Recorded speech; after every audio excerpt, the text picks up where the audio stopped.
All right, super friends, we are going to do our review for our numeric patterns. We're going to go over a bunch of things that we learned this unit, a couple of things that we learned about the graphing unit that we did before this, and then better prepare you for your quiz coming up. So the first question says, the table below shows the first terms of patterns with two different rules. So rule A is multiply by 3 and starts at 1. Rule B is add 6 and it starts at 9. Then it says, for which term is rule A's number equal to the number in rule B? Okay, so they're asking at which term, the first term, second term, third term, fourth term, or fifth term, are rule A and rule B's numbers going to be the same. So I'm going to start by putting rule A, rule B. This is my table that I'm getting started.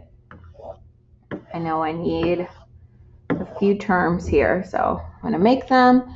Rule A starts at 1. Rule B starts at 9. Rule A is times 3. And then rule B is plus 6. So if I'm doing 1 times 3, what do I get? 3. 3 times 3, what do I get? 9. 9 times 3, what do I get? 27. 27 times 3, what do I get? Not sure.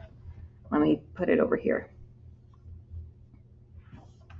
20 plus 7 times 3. That's 60. That is 21. 60 plus 21 equals 81. Okay, so that's 81. All right, now over to rule B. We're just adding 6. So 9 plus 6 is, I believe, 15. 15 plus 6 is 21. 21 plus 6 is 27.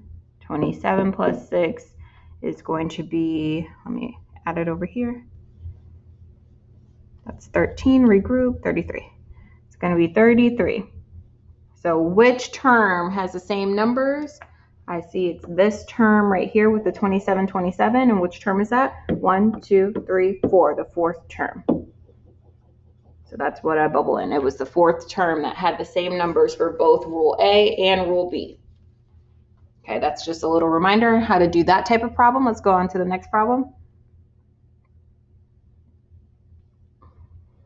Okay, the next problem is kind of the backwards way of what we were doing. So it says the ordered pairs below have been generated using two different rules. Both patterns start at 1. The x coordinate in each ordered pair represents the terms in pattern 1, and the y coordinate represents the term in pattern 2. So what they're saying is that this is x, this is y, x, y, x, y, x, y. And each thing, like x has its own pattern, and then y has its own pattern. That's what it's saying. So let's try to figure out what that pattern is. All right, so they're trying to say, what is the rule? Which rule is a rule for pattern 1? Okay, perfect. We're just focusing on pattern 1. We're not even focusing on pattern 2. So I'm going to just write down the numbers for x, because that's the first pattern. So I see that first x is 1, the second x is 2, the next x is 5, the next x is 14. All right, how do I get from each thing? Okay, so since they give us options, I'm not going to start guessing. I'm just going to use what I see here. So if I try the multiply by 2, let's see. 1 times 2 equals 2. 2 times 2, that does not equal 5. So then that won't work for me. Okay, so now let's try the next one. For B, it says multiply by 2, then add 1. Okay, if I did that, it would be times 2, which is 2, plus 1, which is 3. That doesn't lead to 3. So then, no, that won't work for us. Now, C says multiply by 3, then subtract 1. Okay, times 3, that's 3. Minus 1, that's 2. Okay, that's true. Times 3, that's 6. Minus 1, that's 5. So far, so good. Times 3 is 15. Minus 1 is 14. That looks good so far. Let's double check D. D just says add 1. That's not true, because if we did 1 plus 1, that would give us 2. 2 plus 1 would give us 3, which isn't equal to 5. So the one that works is C. All the other ones don't work. C is the one that gives us the pattern that we need. Okay, so that's basically how it is. You're basically piecing together what they give you to find out which one makes sense. And then the last example that I'll go over is, right, so this one is about the graphs. This one is about the graphs and understanding what the graphs mean. So point E, where I'm going to slowly go down and down. Point E is 1 unit away from the y-axis. Remember, x-axis is here, y-axis is here. Right, it says point E. Let's find point E. This is point E. Point E is only 1 unit away from the y. That's true. It's only 1 unit away.